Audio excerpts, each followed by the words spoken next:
आणि म्हणून ठाणं बदलतंय. ठाण्यामध्ये अनेक सुखसोयी येत आहेत. ठाण्यामध्ये लोक विविध क्षेत्रातली राहायला येत आहेत. कलावंत आहेत, साहित्यिक आहेत, व्यापारी आहेत, बरेच लोक आहेत.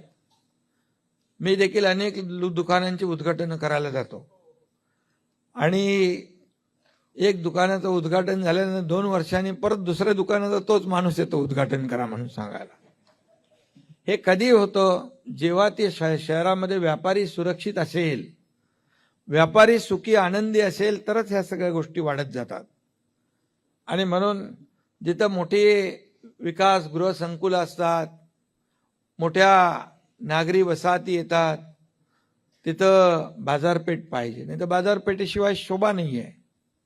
आणि म्हणून तुम्ही या शहरामध्ये आपापल्या परीने योगदान देता.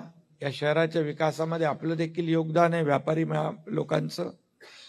आणि म्हणून तुमची सुरक्षितता, तुम्हाला ज्या काही सोयीसुविधा द्यायचं काम, या एकनाथ शिंदेची जबाबदारी आहे, आमची जबाबदारी आहे.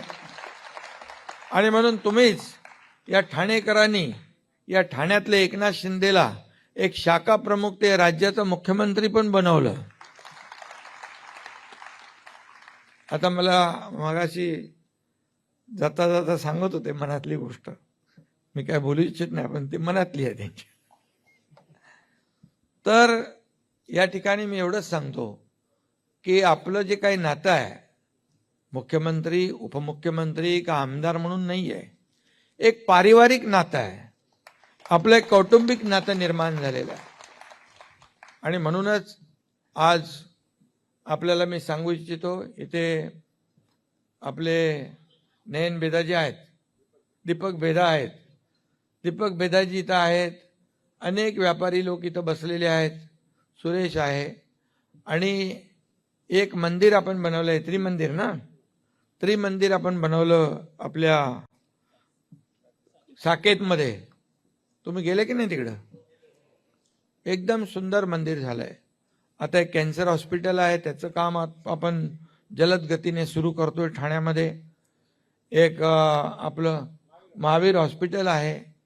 अनेक संस्था या ठिकाणी आपल्या सगळ्यांच्या सहकार्याने होत आहेत. कोविडमध्ये देखील आपण पाहिलं की कोविडमध्ये देखील आपण कोविड सेंटर केलं, त्यावेळेस देखील जितोनी आणि आपण सगळ्यांनी मिळून एवढी मदत केली की महापालिकेचा एकही रुपया न घेता कोविड सेंटर उभं राहिलं. असे आपण सगळेजण एकमेकांना सहकार्य करतो आणि या ठाण्याला आपल्याला पुढे न्यायचं आहे.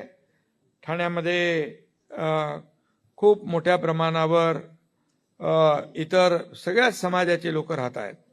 आणि म्हणून मी आपल्याला एवढंच सांगतो की ही कच्ची पागडी जी आहे, या कच्ची पागडीमुळे समाजामध्ये विविध क्षेत्रामध्ये चांगलं काम करणारे लोक आज अशा प्रकारचा सन्मान या ठिकाणी त्यांना मिळतोय. इथं आपला आमदार मोर्जी काका पटेल आहे, इकडं कच्चेच आहे ना तू? कच्छ वागडचा पहिला आमदार शिवसेनेने बनवला आहे.